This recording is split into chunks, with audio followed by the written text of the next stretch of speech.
I cut the check, I cut the check, I cut the check. Tell my niggas we up next, so we up next. She shot a text, she shot a text, she shot a text. Kill the I might put the different day, put a nigga on that same shit. I've been ballin' with my niggas, Kevin Cambridge. Oh, you drippy, but you better tuck your chain quick.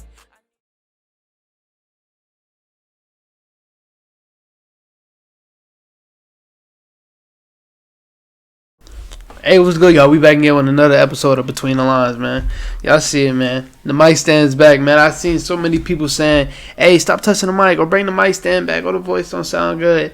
I bring it back. I decided to bring it back, man. And I'm also bringing back the green screen, bro. We about to do a lot of reactions, man. Preseason started.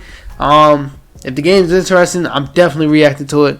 Trying to grow this page. Speaking of growing this page, bro, we're back again talking about some of the most underrated players in the league, but I want to say this might be the last episode, might not be, but in this series, bro, y'all helped me out a lot, man. I think I started this series a month ago, and I had like 35 subscribers. Now I'm at 72. My views went up. I think I hit 1,000 views this last month. Man, I just want to say thank y'all for that, man. Y'all helped me out a lot.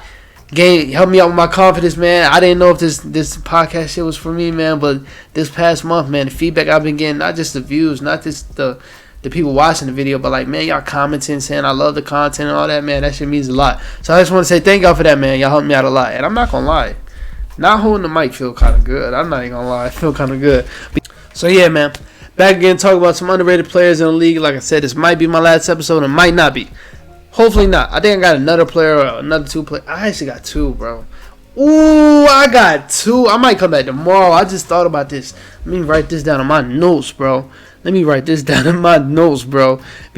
this one might not get some views, but like this one, I'm really passionate about. Like, this motherfucker is underrated as hell. But yeah, like I said, we're going to talk about a big name player today, man. Had terrible playoffs, tall, whites. I'm going to give you 5 seconds to guess. Type it down in the comments. I got that from the story. Type it down in the comments, man. But yep, Kristaps Porzingis, man. That's what we talking about today, man. So, y'all know how I like to do. I like to take it back a couple years. I want to take it back to his third year in the league when he kind of took off, kind of came on the map. He averaged 22 points that year, 5.3 rebounds, 43 from the field, and 39 from three. He had a really dominant year that year. He had the Knicks, they were fun that year. And I believe that was the year that Derrick Rose was on that team, and this Kendall was on that team. That was actually Frank Ntilikina's rookie year, if I'm not mistaken. And he had a really good year that year, man, but it kind of all went away when he tore his ACL, bro. And that sucked, bro, because it was right around the All-Star break. He was just about to play in his first All-Star game. He got elected to play in his first All-Star game and tore his ACL, bro. And that sucks, bro. That sucks. Then the following year after that, he doesn't play the whole year. And in the middle of that year, he gets traded. He forces his way out of New York. Him and New York had this whole fallout. If I'm not mistaken, that was when Phil Jackson was still had a big name in New York. And he was in the office. And they had a whole fallout. And he got his way to the Mavericks, which for him, great fit. And automatically, if I'm not mistaken, they gave him an extension. That's a hard word to say. If you got a speech if you got a speech impediment, say extension. That's a hard motherfucking word to say. But yeah, he got an extension with his new team in the Mavericks, and he didn't play the rest of that year. I'm happy that they didn't try to rush him back, especially because that year was mostly about Dirk Nowitzki, or Nowitzki, however you say his name. I said that growing up. I said Nowitzki. So that whole year was about him retiring, him doing his little retiring run. So it was really no point in him coming back. They didn't want to make the playoffs, none of that. They were just letting Luka grow and let Dirk chill out. So there was no point in all that. But then his first year with the Mavericks was kind of an on and off year. It was on in the end of the year. We'll get to that. But in the beginning of the year, he started off pretty bad. I'm not going to lie. He averaged 17.3 points, 9.4 rebounds, 40% from the field, and 34% from three. I don't know if it was just him not playing basketball in a long time or just him trying to get used to playing with Luka and all, but he started off pretty slow. And the questions around that time was if him and Luka can coexist, because it was time when I think Luka went out with like a sprained ankle and he started doing really good. I think that was around the time when him and Seth Curry were dominant. Like Seth Curry, bro, it was a game against the Milwaukee Bucks. Seth Curry was going crazy. But then Luka came back, and then he went back to being a little, I'm not going to say shy, but like he wasn't averaging the same points that he usually does. So they were kind of wondering, a lot of people were kind of wondering if they can coexist. But then Luka went out again, and that's when he started to dominate. Luka went out for a span of 5 games. I want to say this was around March or February, and he averaged 28.8 points, 10 rebounds, 48 from the field, and 39 from 3. He had a really good span of 5 games, bro. He was dominating. I'm not mistaken, they went 4-1 that game. Some notes I'll be forgetting to write down, but I do remember. They went 4-1 in that little span. And then that's when Luka came back, and they started dominating together. He ended up that year averaging 22 points, 11 rebounds, 42 from the field, 33 from 3. The percentages are kind of ass, but for him to average those numbers, especially the 11 rebounds, if you know Kristaps, you know his first 4 years on the Knicks, his main problem was the motherfucker could not rebound. He's 7'3", but could not rebound. But for him to average 11 rebounds, that's big for him. But yeah, the percentages was ass, but he still had a decent year. But then it went to the bubble. Now the bubble is a name it's something I've been saying for the past few episodes, but the bubble is where some people had a really good bubble, but some people had a really bad one. Him and Luka were 2 players that had a really, really good bubble. When you look at the players that were in the running for bubble MVP, I swear to God, I didn't even know it was a bubble MVP while they was doing those games, but they had a bubble MVP. I think Damian Lillard won it. But when you look at the players that was in the running for it, it was Dame, it was Luka, and it was Kristaps. They were dominating together. In the bubble, Kristaps was averaging 28.5 points, 10 rebounds, 58% from the field, 61 from 3. He was dominating, bro. He was dominating. And then Luka, right next to him, 31 points, 9 rebounds, 8 assists, 50% from the field, 36 from 3. They were dominating together, and it was at the right time because they were just about to go and play in the playoffs against the Clippers, a team that a lot of people thought they could beat. I'm one of those people. Pierre from Pee Wee the Plugs, one of those people. My boy Reese, I didn't know him at that time, but I'm pretty sure he thought they was going to beat them. And then, y'all know what happened. First game, they were, if I'm not mistaken, they were fucking the Clippers up, and then he got ejected because he tried to stand up for Luka after Marcus Morris did some bullshit. And then next 2 games after that, they completely dominated. And I believe they were up 2-1, and then he got hurt. Didn't play the rest of the series, and they ended up losing in 6 or 7, one of those. So it kind of sucked, bro. I'm not gonna lie, it kind of sucked because they were just getting good together, bro. And they were just getting to the where you're looking at them like, damn. They about to fucking dominate. And you look at that, right? Let's say Kristaps never got hurt. They would have beat the Clippers. I don't give a damn what nobody say. They had no answer for it. Who the fuck did they have at that time? Joakim Noah? What the fuck? That was their starting center, Joakim Noah. They didn't have Serge. Zubac was okay, but he not fucking with Kristaps. And Luka was fucking PG-13. Why did I say his whole name? He was fucking PG up, and he was fucking Kawhi up. Like, they were dominating them, bro. And when you look, I don't know if people remember, bro. That Mavs offense was one of the best offenses of all time. If you look at the advanced stats, it says it right there. They were one of the best offenses of all time. But you know who passed that? The Clippers and the Nuggets this season. But that's besides the point. But if you look at that team, bro, and if Kristaps never got hurt, I truly believe they would have beat the Clippers and they would have went to face the Nuggets. That would have been a good ass series. I ain't gonna lie. But I would have picked the Mavericks. I'm not even gonna lie. I would have picked the Mavericks. I just felt like they were a better team at that time. But that's some if shit. Didn't even happen. So I'm not even gonna go fully into it. But going into this year, bro, another on and off year. He missed 30 games. And this crazy thing is, it's not like it was 30 games. It was a long pile of games that he missed. He missed like the first 10. That's the biggest amount he missed in the beginning. But then the rest, it was like 2 games here, 3 games here, 5 games here, 6 games here. It was all scattered around. So when you look at it, he never really got the time to gain his confidence back or to just get in the groove. You know how NBA players are, they got to get in the groove for them to be effective. And he never really got that time, bro, because he kept getting hurt. He averaged 20 points this year, 9 rebounds, 47 from the field, and 37 for 3. Wasn't a bad season. Shot better than he did last season. It was just the injuries, bro. The injuries just fucked him up. And I think that's the reason why they decided to play him like they played him in the playoffs. A lot of people like to say the playoffs and the reason why the Mavericks loss was on him. It's not on him. If you watch the Mavericks series, the plan was Luka, Dwight Powell. The plan was Luka, stand at the top of the key. Dwight Powell, come here. Set this pick. Okay, Luka, do you. That was everything. Kristaps going to corner. Dorian Finney-Smith going to corner. Josh Richardson, you didn't even play. I don't even know why I just named you. But yeah, everybody else going to corner. Luka, do you. That was the plan the whole series. And I'm not going to sit here and get mad at Kristaps because he following the rules. He followed the rules. He did his job.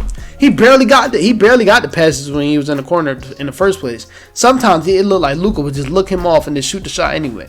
A Mavs fan will tell you that.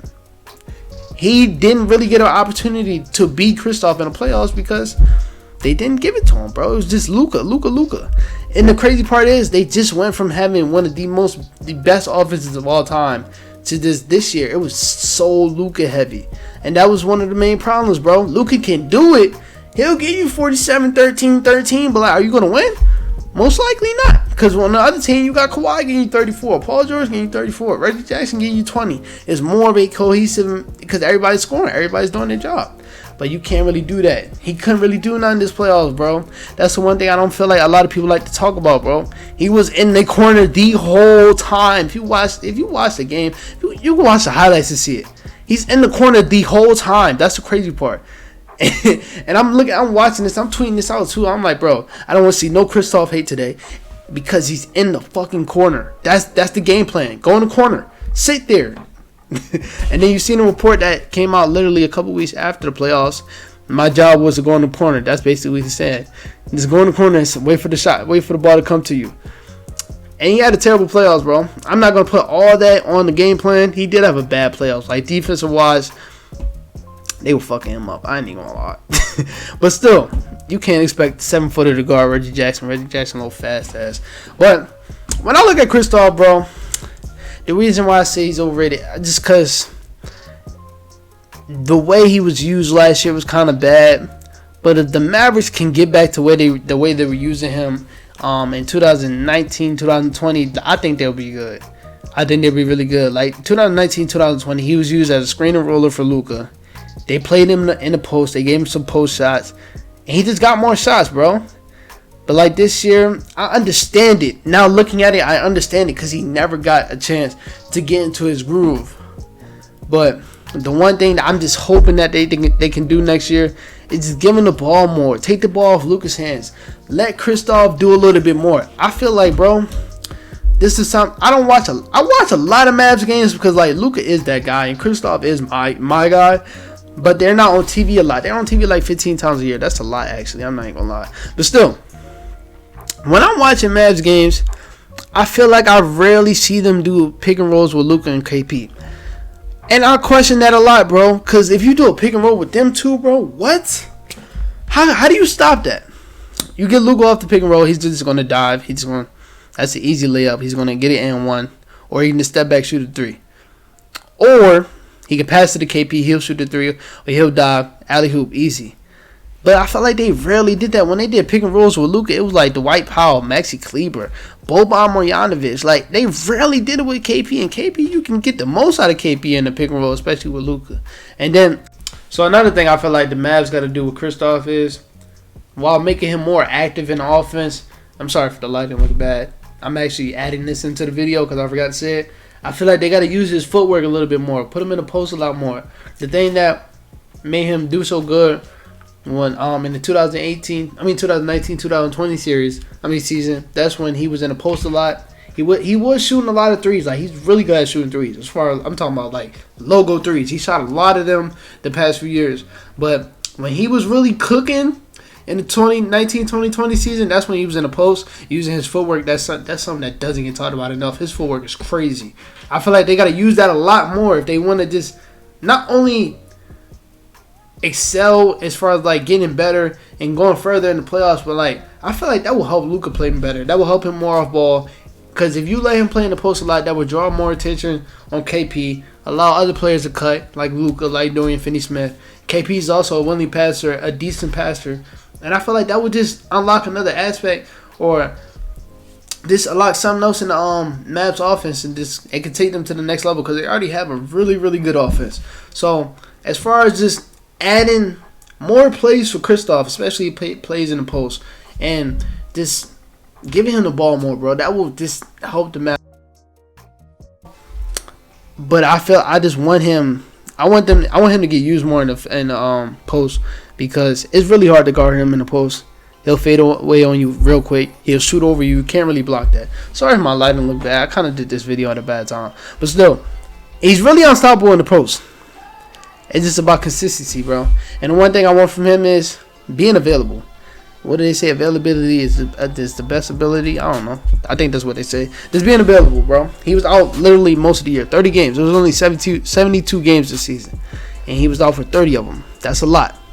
So, hopefully, going into this year, if he's healthy, if the team's healthy, the Mavericks are a team that a lot of people should be scared about. Because they got a lot of shit over there, bro.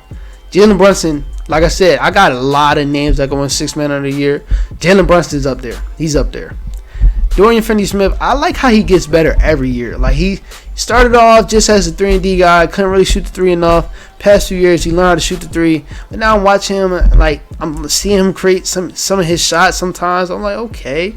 He look kind of decent over there. Dwight Powell, Maxi Kleber, they're always reliable. Hopefully Josh Green can get a little bit more minutes this season. I feel like that'll be a good piece with them. I'm still mad that they didn't draft Desmond Bane. That was the pick. That was the pick right there, bro. Desmond Bane to the Mavs, bro. Look at the lineup this year would have been Luka, Desmond Bane, Dorian Finney-Smith. That's crazy though. Who is starting at the 5 for him? Willie Cauley-Stein? That ain't bad. That ain't bad. You don't really need big names next to Luka. You don't need that. KP is as big as it's gonna get. Pause. So that would have been a good little lineup if they had that, bro. If they had Desmond Bane. Desmond Bane in the Mavericks system. Oh my God. Talking about Seth Curry in the Mavericks Bane. Desmond Bane with defense too. My God. But hey, man, like I said, man, I probably got 1 or 2 more episodes with this little series. I just want to say thank y'all again for the love y'all been giving me this whole series, man. Like I said, if you got any other players you want me to talk about, if you got an idea of a series you want me to do, let me know. I'm all ears. Other than that, man, peace out. Oh.